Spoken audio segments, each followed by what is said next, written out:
오늘 말씀의 제목은 함께 달리시는 하나님이라는 제목으로 말씀 전하도록 하겠습니다. 우리가 5장 1절부터 6절까지 말씀은 야고보가 부한 자들에 대한 경고로 한 것을 우리가 어제 새벽기도 시간을 통해서 말씀을 또 배웠습니다.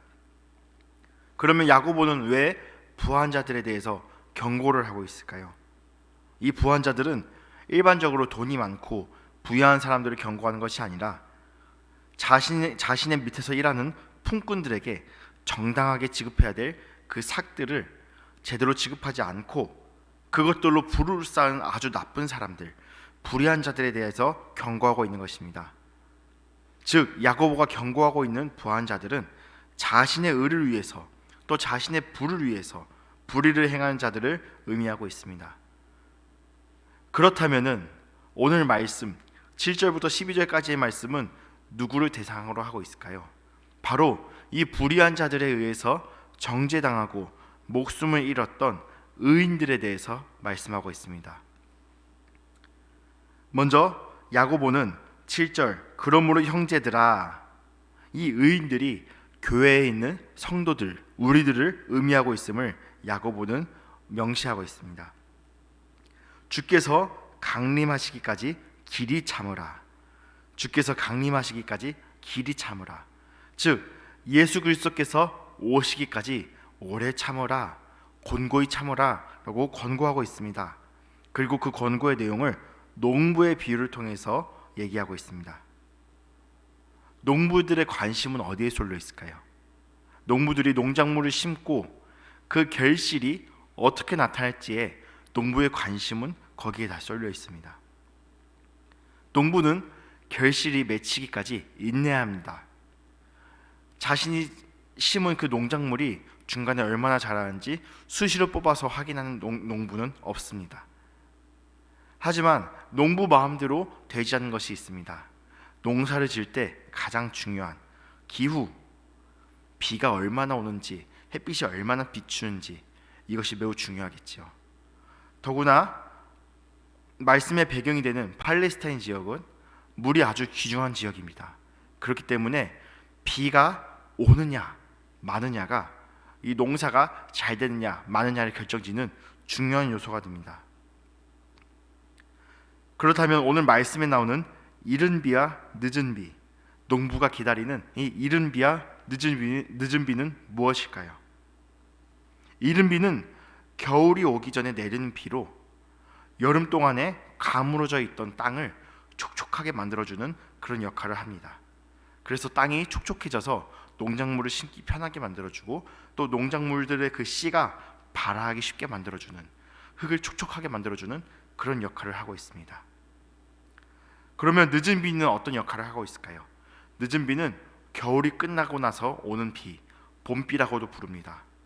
이 봄비는 농작물을 결실하기 전에 이 농작물의 열매가 튼튼하게, 온전하게, 아름답게, 맛있게 잘 익을 수 있도록 도와주는 역할을 할 뿐더러 나무가 마지막으로 뒷심을 낼 수 있도록 나무에게 힘을 실어주는 그러한 역할을 하고 있습니다. 즉 농부에게 있어서 이른 비와 늦은 비는 농사를 할 때 아주 중요한 비일 뿐만 아니고 하나님께서 돌보시고 채워주신다는 은혜 그 자체이고 은혜의 증거입니다. 우리들의 신앙의 모습은 어떻습니까? 우리는 무엇을 기다리고 있습니까? 야고보가 말하는 인내하라는 말씀은 우리에게 무작정 참고 기다리라는 말씀이 아닙니다.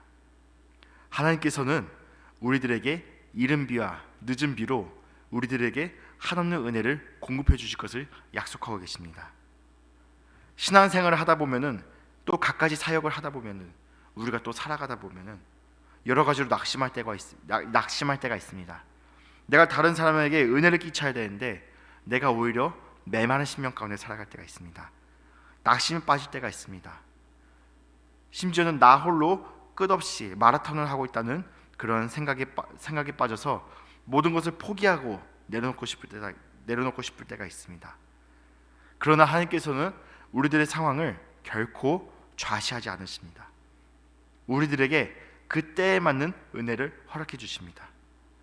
심령이 메마른 자에게는 단비 같은 성령으로 우리들의 마음을 적셔서 충만하게 하여 주시고, 또 우리들이 힘이 없고 낙심되어 있을 때 우리들의 영혼에 새 힘을 불어넣어 주시고, 그분이 바로 하나님의 역사이시고 하나님의 은혜이십니다.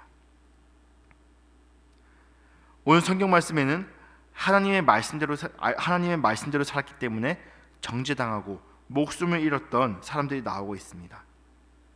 선지자들이 그랬고요, 욥이 그랬고요, 우리 주 예수 그리스도께서 그러셨습니다. 선지자들은 어땠습니까? 단지 하나님의 말씀을 온전히 전했다는 이유만으로, 여호와의 진노의 날이 임박했으므로 너희들은 회개하라, 이 말씀을 전했다는 이유만으로 이 선지자들은 침뱉음당하고 모욕당하고 심지어는 죽임당하기까지 했습니다. 욥은 어땠습니까? 욥은 하나님의 말씀대로 잘 살았던 사람입니다. 하지만 그가 어려운 일을 겪을 때 그의 세 친구들은 하나님의 말씀을 근거로, 율법을 근거로 하면서 너가 하나님 말씀대로 살지 않았기 때문에 이러한 고통을 겪고 있는 것이다, 정죄합니다, 모욕합니다. 우리 주 예수 그리스도께서는 어떠셨습니까? 예수님께서는 아무런 흠도 죄도 없으신 하나님의 어린 양이셨습니다. 하지만 온갖 고초를 당하시고 십자가에 달리시고 모욕과 수치, 끝내는 죽임을 당하셨습니다. 하지만 하나님의 역사하심은 여기서 끝나지 않습니다. 주께서 주신 결말, 오늘 말씀에 나온 주께서 주신 결말이란 무엇입니까? 주께서 죽으시고 부활하심으로 화평을 이루신 사역, 하나님께서는 예수 그리스도를 영원하게 만나신 그 사역, 욥의 수치를 씻어주시고 그에게 전보다 더 큰 복을 허락하신 그 사역, 선지자들이 돌을 맞아가면서까지 기다렸던 그 메시아, 하나님의 한 종 예수 그리스도께서 임하심으로 그들의 원한이 풀리는 그 사역, 하나님의 역사는 주께서 주신 결말이란 것은 그들이 고통당한 것에서 끝나는 것이 아닙니다. 야고보서 1장 12절 말씀을 보면, 시험을 참는 자는 복이 있나니 이는 시련을 견뎌낸 자가 주께서 자기를 사랑한 자들에게 약속하신 생명의 면류관을 얻을 것이기 때문이라. 아멘. 하나님께서 또 우리들에게 또한 생명의 면류관을 약속하고 계십니다. 마지막, 하나님 또한 우리들을 위해서 인내하고 계신다는 사실을 우리가 기억해야 합니다. 우리는 힘든 순간마다, 우리들의 낙심되고 우리들의 심령이 메마른 순간마다 하나님께서 은혜롭게 역사하신다는 사실을 우리가 다 같이 들었습니다. 또한 우리가 인내에 승리한 결과, 하나님께서 주시는 인내에 승리한 결과 하나님께서 생명의 멸류관을 약속하신다는 사실을 우리가 방금 말씀 통해서 배웠습니다. 그렇다면 마지막으로, 하나님께서는 과연 우리가 이 인내의 경주를 하는 것을 저 멀리서 팔짱 끼고 보시면서 우리가 잘 견디는지 잘 견디지 못하는지 그냥 지켜보고만 계시는 훈련 교관 같은 그런 분이실까요? 5장 9절 말씀, 형제들아 서로 원망하지 말라, 그리하여야 심판을 면하리라. 보라, 심판주가 문 밖에 서 계시니라. 아멘. 아닙니다. 하나님께서는 훈련 교관처럼 팔짱 끼고 지켜보시는 분이 아닙니다. 성도들이 예수님 다시 오셔서 그 심판의 날, 우리들의 원한을 갚아주시는 날, 그 날을 기다리듯이 하나님께서 또한 우리를 영화롭게 하시는 그 날을, 그 심판의 날을 기다리고 계신다는 사실입니다. 말씀을 정리하겠습니다. 성도로서의 삶이 너무 각박하고 너무 억울하고 너무 힘들 때가 있습니다.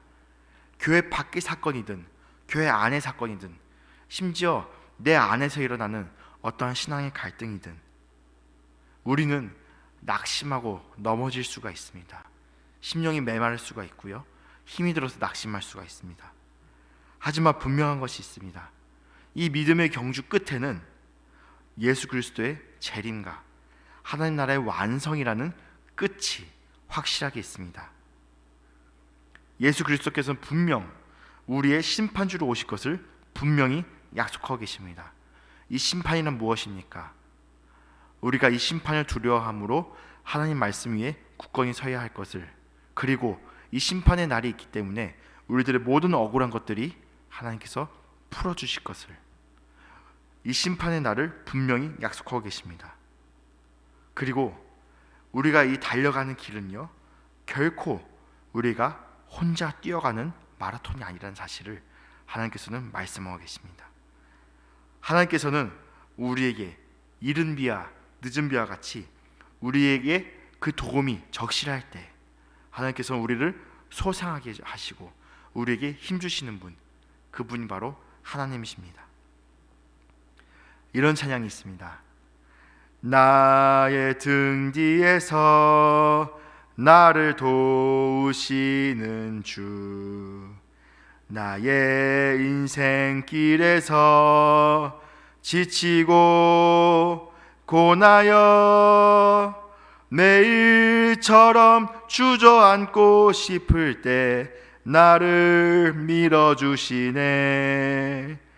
일어나 걸어라, 내가 새 힘을 주리니. 일어나 너 걸어라, 내 너를 도우리. 우리가 낙심하고 우리가 지칠 때마다 그 자리를 함께 하시는 분이 있습니다. 우리에게 은혜 주시고 힘 주시고 우리에게 영광의 날을 약속하시는 분이 계십니다. 바로 우리 주 하나님이십니다. 우리가 예수 그리스도를 본받아서 말씀에 의지하며 우리에게 약속하신 그 승리를 굳게 믿으며 나아갈 때 하나님께서 우리에게 힘 주시고 우리에게 능력 주실 것을 우리는 굳게 믿으며 나아갑니다. 기도하겠습니다. 사랑과 은혜가 풍성하신 하나님 아버지, 감사합니다. 때로는 우리가 인내하기가 힘들 때가 있습니다. 때로는 우리가 이 믿음의 경주가 힘들 때가 있습니다. 하지만 하나님께서는 우리들이 힘든 그 순간마다 함께 하시고 우리들에게 은혜가 필요한 순간마다, 하나님의 도우심이 필요한 순간마다 하나님께서 우리들에게 적실하게 이른 비와 늦은 비를 보내주신다는 사실을 우리는 믿습니다. 때로는 우리가 우리들의 상황을 바라보며 낙심할 때가 있습니다. 때로는 우리가 우리들의 상황을 판단하며 좌절할 때가 있습니다. 그러나 우리가 우리들의 눈으로 우리들의 상황을 바라보는 것이 아니라 하나님께서 이루실 그 역사를 바라보면서 하나님의 말씀의 관점으로 이 모든 믿음의 경주를 승리하게 하여 주시옵소서. 우리에게 하나님의 은혜가 필요합니다. 우리가 하나님의 은혜에 의지하며 이 모든 믿음의 경주를 승리하게 하여 주시옵소서. 모든 것 감사드리옵고 살아계신 예수님의 이름으로 기도합니다. 아멘. 하늘에 계신 우리 아버지여, 이름이 거룩히 여김을 받으시오며 나라의 예마옵시며 뜻이 하늘에서 이루어진 것 같이 땅에서도 이루어지이다. 오늘 우리에게 일용할 양식을 주시옵고 우리가 우리에게 죄 지은 자를 사하여 준 것 같이 우리의 죄를 사하여 주시옵고 우리를 시험에 들게 하지 마시옵고 다만 악에서 구하시옵소서. 나라와 권세와 영광이 아버지께 영원히 있사옵나이다. 아멘.